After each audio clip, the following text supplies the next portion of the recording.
తెలంగాణలో కాంగ్రెస్ ప్రభుత్వం ఏర్పడిన నాటి నుంచి అంటే డిసెంబర్ 2023 నుంచి నేటి వరకు బీఆర్ఎస్ పార్టీ ప్రధాన ప్రతిపక్షంగా ప్రజా సమస్యలపై, ప్రభుత్వ వైఫల్యాలపై అటు క్షేత్రస్థాయిలో ఇటు చట్టసభల్లో నిరంతరం విరామం లేకుండా గలం విప్పుతోంది.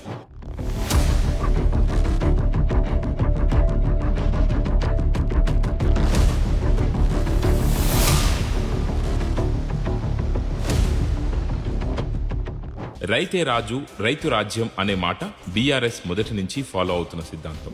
రైతు సంక్షేమమే ధ్యేయంగా బీఆర్ఎస్ హయాంలో ఎన్ని పథకాలు, ఎన్ని కార్యక్రమాలు చేపట్టిందో ప్రత్యేకంగా చెప్పాల్సిన అవసరం లేదు. రైతు బంధు పెంచుతాం, రైతు రుణమాఫీ చేస్తాం, ఉచిత కరెంట్ ఇస్తాం అని అడ్డగోలు హామీలిచ్చి 420 బోగస్ హామీలతో తెలంగాణ బిడ్డలను నమ్మించి ఓట్లేసుకొని అధికారంలోకి వచ్చిన తర్వాత రైతులను నిండా ముంచిన రైతు విరోధి కాంగ్రెస్ సర్కారును గులాబీ పార్టీ అడుగడుగునా నిలదీస్తోంది. ఈ ముఖ్యమంత్రి ఎవరూ ఊహించినటువంటి పనులు చేసినటువంటి మన కేసీఆర్ ని ఇష్టం వచ్చినట్టు మాట్లాడుతా ఉన్నాడు. నేనంటున్న వాళ్ళ రేవంత్ రెడ్డి ఓ రండా రేవంత్ రెడ్డి, నువ్వు నిజంగానే మొనగాడివైతే, మొగోడు అయితే నువ్వు చెప్పినటువంటి హామీలు డిసెంబర్ 9 అన్నావు, 30 రోజులు అన్నావు, అమలు చేసి చూపెట్టు. లేకపోతే నువ్వే రండా, నిజమైన రండవు నువ్వే ఈ రాష్ట్రంలో. నాట్లప్పుడు పడాల్సిన రైతు బంధు ఎగ్గొట్టిండు. 3 ఏళ్లల్లా 6 సార్లు పడాల్సిన రైతు బంధు ఓట్లు అక్కరున్నప్పుడే 3 సార్లు వేసిండు. అది కూడా అరాకొరా మాత్రమే. రైతులందరికీ రుణమాఫీ చేసినమని పెద్ద పెద్ద అక్షరాలతో పేపర్లల్లా ప్రచారం చేసుకున్నారు. కానీ గ్రామాల్లో ఇప్పటికీ రుణమాఫీ కాని రైతులందరూ ఉన్నారు. రైతు బంధు వస్తలేదు, రుణమాఫీ కాలేదు, ఏది లేదు. చెప్పుడే ఈ నెల వేస్తున్నా, ఆ నెల వేస్తున్నాడు, దసరా వేస్తున్నాడు, ఇప్పుడు సంక్రాంతి అంటాడు, మన ఉగాదికి చేస్తా అంటాడు. 2 లక్షల రుణమాఫీ పూర్తి స్థాయిలో జరగలేదు అని గర్జించి ప్రశ్నించింది బీఆర్ఎస్.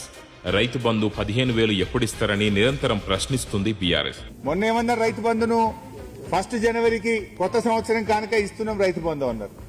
సంక్రాంతి పండుగకి ఇస్తున్నారు రైతు బంధు అన్నారు. ఎలక్షన్లు అయ్యేటప్పుడు ఎలక్షన్ కాగానే 17వ తారీఖే రైతు బంధు కోడ్ ఉన్నది, కోడ్ అయిపోగానే 17వ తారీఖే రైతు బంధు వేస్తామన్నారు. 20 తారీఖు వచ్చింది. కేసీఆర్ గారేమో నాట్లకు రైతు బంధు వేసిండు. ఇప్పుడు నాట్లు అయిపోయా, కలుపు అయిపోయా, బంధు బస్తాలు వేస్తే పొట్టకొచ్చింది. ఇంకెప్పుడు ఇస్తావు రైతు బంధు? ఇంకెప్పుడు ఇస్తావు? ఇప్పటికే 2 రైతు బంధులు ఎగ్గొట్టినావు. 4 రైతు బంధులకు 2 ఎగ్గొట్టినావు, 2 ఇచ్చినావు. ఇప్పుడు 5వది. ఇది కూడా ఇస్తావా? ఎగబెడతావా? ఇంకెప్పుడు ఇస్తావు? 10 ఏళ్లలో ఎన్నడూ లేని యూరియా కొరత కల్లబొల్లి కాంగ్రెస్ హయాంలో మళ్లీ మొదలైంది. రాష్ట్రంలో కృత్రిమ యూరియా కొరత సృష్టించారని ఆరోపిస్తూ ఖాళీ యూరియా సంచులతో రైతన్నల గోసను అసెంబ్లీ ముందు నినదించింది బీఆర్ఎస్. గణపతి బప్పా మోరియా, కావాలయ్యా యూరియా, గణపతి బప్పా మోరియా, కావాలయ్యా యూరియా, గణపతి బప్పా మోరియా, కావాలయ్యా యూరియా, గణపతి బప్పా మోరియా, కావాలయ్యా యూరియా, గణపతి బప్పా మోరియా, కావాలయ్యా యూరియా. అధికారంలోకి వచ్చింది మొదలు రాష్ట్రంలోని భూముల మీద కన్నేసి కన్నింగ్ కాంగ్రెస్ సర్కార్ ఎక్కడికక్కడ భూపందేరం జరుపుతుంటే బాధితుల పక్షాన బలమై నిలిచింది బీఆర్ఎస్. వాళ్ళు అంటున్నారంట మంత్రులు, ఇవి అక్రమమైన పట్టాలు, ఇవి సక్రమమైన కావు అంటున్నారంట. అక్రమమైన మీ పట్టాలు కాదు, సక్రమమైన మీ పట్టాలు. కానీ అక్రమమైన బుద్ధి, చండాలపు బుద్ధి, పేదల నోటికాడి కుక్కలాక్కునే బుద్ధి ఈ దుర్మార్గమైన మీ 3 మంత్రులకు తప్ప మీది కానే కాదు. లగచర్లలో గిరిజనుల భూములు గుంజుకున్నారు. హైదరాబాద్ సెంట్రల్ యూనివర్సిటీలో 400 ఎకరాల మీద కన్నేసిండ్రు. ఐఎస్బి భూములపైన కన్ను, మను భూములపైన కన్ను, హెచ్సియు భూములపైన కన్ను, లగచర్ల భూములపైన కన్ను, తర్వాత హిల్ట్ భూములపైన కన్ను, అగ్రికల్చర్ యూనివర్సిటీ భూములపైన కన్ను. నువ్వు పరిపాలన చేయడానికి వచ్చినవా, రియల్ ఎస్టేట్ దందా చేయడానికి వచ్చినవా? ముఖ్యమంత్రి గారు సమాధానం చెప్పమని కొడతా ఉన్నాను. యాచారం ఫార్మాసిటీ పేరుతో పచ్చటి భూముల్లో విషం నింపజూస్తున్నారు. వెలుగుమట్లలో 1000 ఇండ్లను కూలగొట్టి వందలాది కుటుంబాలను రోడ్డు పాలు చేసింది. ల్యాండ్ మాఫియా అంట. ఎవడమ్మా ల్యాండ్ మాఫియా? ఎవడైతే ఇలా 100 ఎకరాలు మీ చుట్టూ కొన్నాడో, ఎవడైతే పేదవాళ్ళు వాడు మాఫియానా? కాబట్టి ఇలా మీకు జరిగిన కష్టం రాష్ట్రం మొత్తం చూసింది, మీ ఏడుపులు రాష్ట్రం మొత్తం చూసింది. మీ పిల్లలు మీరు పడుతున్న అవస్థను చూసే కేసీఆర్ సార్ మమ్మల్ని పంపించారు. దయచేసి ధైర్యంగా ఉండండి. మీకు అన్ని రకాలుగా అండగా అజయ్ ఉంటాడు, మా గాయత్రి రవిచంద్ర గారు ఎంపీ గారు కూడా ఉన్నారు, ఆయన కూడా ఉంటారు. మంత్రులకు నిజంగానే ధైర్యం ఉంటే, మంత్రులు తప్పు చేయకపోతే వాళ్ళు ఎందుకు రావట్లేదు ఇక్కడికి? డిప్యూటీ సీఎం పొంగులేటి తుమ్మల రావాలి కదా, వచ్చి మీతో మాట్లాడాలి కదా. అందుకే ధైర్యంగా ఉండండి. మీ కేసీఆర్ అని ఉన్నాడు మీ ఎంబడ, కేటీఆర్ అని ఉన్నాడు, మీ అందరం ఉన్నాం మీకోసం. గాంధీ విగ్రహం పేరుతో మధు పార్క్ నివాసితులను భయపెట్ట చూస్తున్నారు. మూసీ ప్రాజెక్టు అంటూ వేలాది ఇండ్లు కూలగొట్టి గరీబోళ్ల ఉసురు పోసుకుంటున్నది.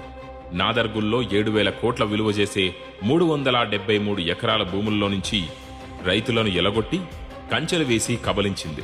కన్నుపడిన చోటల్లా భూబకాసురులై నేలతల్లిని భక్షిస్తుంటే అడ్డం పడ్డది బీఆర్ఎస్. సూర్యుడి చుట్టూ భూమి తిరుగుతుంది అంటారు, భూమి చుట్టూ రేవంత్ రెడ్డి తిరుగుతున్నాడని చెప్పారు. వాస్తవమే. ఎక్కడ భూమి ఉన్నా కూడా అక్కడ గద్దల్లాగా వాలిపోతా ఉన్నారు. మేము అసలు రోజు మాట్లాడుతున్నాం, అసలు ఏం జరుగుతుంది అసలు రాష్ట్రంలో. రాష్ట్రం పాలన వదిలేశారు. ఎవరేమన్నా కానీ ఏమన్నా అయిపోయింది, వాళ్ళు అనుకున్న ఎజెండా పూర్తి చేసుకోవడానికి మాత్రమే ప్రభుత్వంలో పెద్దలు పనిచేస్తున్నారు తప్పిస్తే రాష్ట్రం అభివృద్ధి కోసమో ప్రజల మేలు కోసమో పనిచేయాలనే ఆలోచన ప్రభుత్వానికి లేదని తేటతెల్లమైంది. ఇల్లు లేని నిరుపేదల కన్నీరు తుడిచి ఇందిరమ్మ ఇల్లు కట్టిస్తామని మాటలు చెప్పి అధికార పీఠం దక్కించుకున్న కాంగ్రెస్ మూసీ సుందరీకరణ, గాంధీ విగ్రహం, బఫర్ జోన్, హైడ్రా పేరు చెప్పి వందలాది ఇళ్లను కూల్చి వేలాది మందిని రోడ్డున పడేసింది. ఆ బాధితుల గొంతుకై ప్రభుత్వాన్ని ప్రశ్నించింది బీఆర్ఎస్. మూసీ సుందరీకరణ ప్రాజెక్టు పేరుతో 1,50,000 కోట్ల అవినీతి బయటపెట్టింది బీఆర్ఎస్. మంత్రి గారు ఫ్యూచర్ సిటీ అంటున్నారు. నేను అడుగుతా ఉన్నా సూటిగా, 14,000 ఎకరాలు మేము సేకరించాం అధ్యక్ష. మరి మంత్రి గారు మాట్లాడుతూ 30,000 ఎకరాలు అన్నారు. మిగతా 16,000 ఎకరాలు ఎక్కడి నుంచి వస్తున్నాయి మంత్రి గారు? ఎక్కడి నుంచి 30,000 ఎకరాలని చెప్తా ఉన్నారు మీరు? ఇంకోటి మాట్లాడుతున్నారు అధ్యక్ష, మధ్యలో గ్రీన్ ఫార్మ్ అనట, చుట్టూ ఇల్లు కడతారట, అవతల జంతువులను పెడతారట, వంతారని వేస్తారట, జూ పార్క్ పెడతారట. ఇది ఏం ఆలోచన అధ్యక్ష? మాకు అర్థం కాక అడుగుతా ఉన్నాం. దయచేసి మంత్రి గారు నేను అడుగుతా ఉన్నా, it was conditional land acquisition. ఎన్నికల సమయంలో ఓట్ల కోసం 6 గ్యారంటీలను ఆశగా చూపి గద్దెనెక్కిన తర్వాత 6 గ్యారంటీలను అరచేతిలో చూపిస్తూ మోసం చేసిన కాంగ్రెస్ ప్రభుత్వ వైఫల్యాలను ప్రజలకు గుర్తు చేస్తూ కాంగ్రెస్ బాకీ కార్డును ప్రజల్లోకి తీసుకెళ్లింది బీఆర్ఎస్. ఈ కాంగ్రెస్ బాకీ కార్డును వాళ్ళే గ్యారంటీ కార్డులు ఇచ్చైతే గారడీ చేసి ఓట్లు సంపాదించారో, ఏ గ్యారంటీ కార్డుల పేరిట గాంధీలు వచ్చి ఓట్లు కొల్లగొట్టారో, మరి ఆ మోసాన్ని తిరిగి ప్రజలకు పరిచయం చేయడానికి, ఆ మోసాన్ని తిరిగి ప్రజలకు గుర్తు చేయడానికే ఈ ఉద్యమాన్ని తీసుకున్నాం. దీనికి సహకరించాలని, ఇంటింటికి బాకీ కార్డును తీసుకెళ్లాలని మా బీఆర్ఎస్ కార్యకర్తలకు విజ్ఞప్తి చేస్తూ, నమ్మించి మోసం చేసిన వైనాన్ని ప్రజలకు గుర్తు చేసింది బీఆర్ఎస్. అధికారంలోకి వచ్చి 2 ఏళ్లు పూర్తయినా ఇచ్చిన హామీలు నెరవేర్చలేదంటూ సర్కారు మీద ఛార్జ్ షీట్ విడుదల చేసింది. ఈయన ఫుట్బాల్ షోకుల కోసం, ఈయన ఫుట్బాల్ ఆడడం కోసం, ఈయన ఒక్కడి కోసమే 5 కోట్లతోని స్టేడియం కట్టుకున్నాడు ఎంసీఆర్ చేయాలి. ఆయనతో ఆడనీకి నేర్చుకోవడానికి స్టేడియం కట్టుకుంటే 5 కోట్లు, ఈయన క్యాంప్ ఆఫీస్ రాజ్మహల్కు 100 కోట్ల పైగా ఖర్చు పెడతాడట. ఇప్పుడు మెస్సీని తెప్పించి గేమ్ ఆడితే రాష్ట్రానికి ఏమొస్తుంది? అరే నాకు దళిత బంధు ఇస్తే నా తమ్ముడు బతాడు, మా ఫీజు రియంబర్స్మెంట్ ఇస్తే మా చెల్లె చదువుకుంటుంది, గా పిల్లలకు హాస్టల్లో అన్నం పెడితే కడుపు నిండా మా పిల్లలు బాగుపడతారు. గా పని చేయవే రేవంత్ రెడ్డి అంటే, నేను 100 కోట్లతో క్యాంప్ ఆఫీస్ కట్టుకుంటా, 5 కోట్లతో ఫుట్బాల్ స్టేడియం కడతా, వాడిని ఉన్న మెస్సీని పట్టుకొచ్చి 100 కోట్ల రూపాయలు ఖర్చు పెట్టి నువ్వు ఫుట్బాల్ అంటే మాకొచ్చేది ఏంది?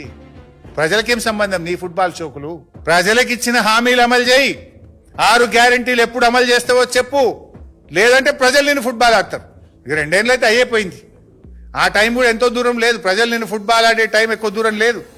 నిరుద్యోగులను రెచ్చగొట్టి వారికి అప్పటి బీఆర్ఎస్ ప్రభుత్వం మీద, బీఆర్ఎస్ పార్టీ మీద లేని కక్షను పెంచి వారితో ప్రచారం చేయించుకొని అధికారంలోకి వచ్చిన తర్వాత వారి నెత్తిన భస్మాసుర హస్తం పెట్టి మోసం చేస్తే